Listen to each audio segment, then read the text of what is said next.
నమ్మకం లేనోడికి ఏముంటాయి? క్వశ్చన్లు ఎక్కువ ఉంటాయి, ప్రశ్నలు ఎక్కువ ఉంటాయి. నేను అన్న ఈ రోజున నీ జీవితంలో ప్రశ్నలు ఉన్నాయా?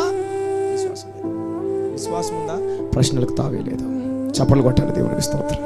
నువ్వు అర్థం చేసుకో. నీకు ప్రశ్న వచ్చిందంటే నీకేం లేదు అంతే. క్వశ్చన్ ఎలాగయ్యా, ఏం తిందుమా, ఏమి తాగుదుమా, క్వశ్చన్ వచ్చిందంటే విశ్వాసం లేదు. ఎట్లా వెళ్ళాలి, ప్రశ్న వచ్చిందంటే విశ్వాసం లేదు. ఎలా బతుకుతాం, ప్రశ్న వచ్చిందంటే విశ్వాసం లేదు. ఏం జరుగుద్దో, ప్రశ్న వచ్చిందంటే విశ్వాసం లేదు. కానీ విశ్వాసము ప్రశ్నలన్నిటిని తలకిందులు చేసి ఆశ్చర్యార్థంగా మారుస్తే చప్పలు కొట్టండి.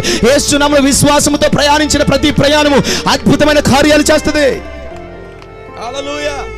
10 మంది కుష్ఠరోగులు విశ్వాసం తెలిపారు, స్వస్థత పొందారు. ఆమేనండి. ఒక గుడ్డోడు విశ్వాసం తెలిపాడు, స్వస్థత పొందాడు. ఆమేనండి. అబ్రాహాము విశ్వాసం తెలిపాడు, జనములకు తండ్రి అయ్యాడు. ఆమేన్ చెప్పండి. నోవాహు విశ్వాసంతో ప్రారంభించాడు, జలప్రళయంలో బతికిపోయాడు. చప్పలు కొట్టండి.